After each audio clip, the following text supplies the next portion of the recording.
I'm Mark Bitterman with Bitterman Salt Co. I'd like to introduce the salt block into your cooking arsenal.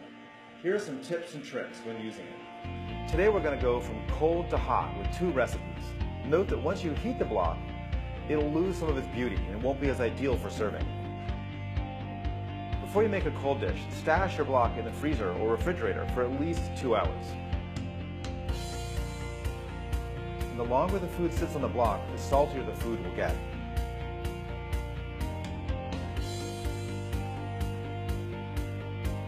Next, salt seared scallops with Thai lime dipping sauce. We're going to heat up the block slowly, then sear. Put the block on the stove and turn it to low for 15 minutes. After 15 minutes, turn it up to medium and let it sit for another 15 minutes. Then turn it up to high and wait 15 minutes before you start cooking. I usually start prepping other ingredients as the block heats up, since it takes a while, so you can grab all your dipping sauce components and mix them together.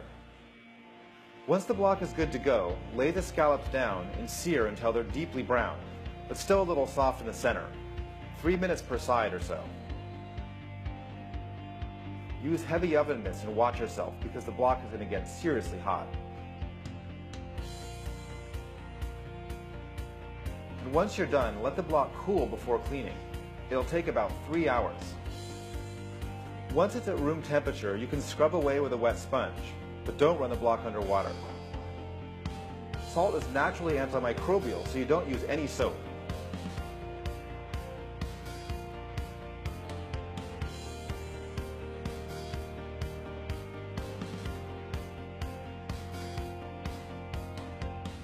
Pat it dry, then store in a cool, dry place. For more in-depth how-tos and recipes, you can check out my book, Salt Block Cooking.